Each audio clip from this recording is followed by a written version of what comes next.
Морам да споменам во делот на казнената политика.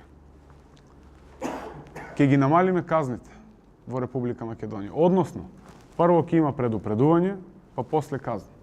Она е што претпоставувам и вие се соочувате со огромни проблеми и од извршители, и од полицијата.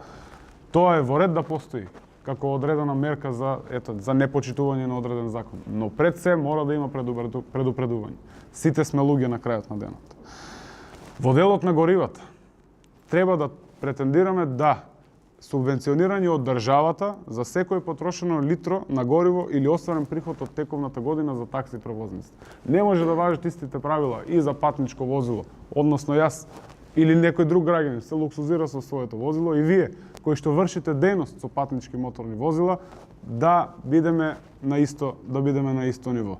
Апсолутно ќе субвенционираме во делот на горивото за такси превозниците. Заокружи 4. За живот во Македонија. Социјалдемократски сојуз на Македонија.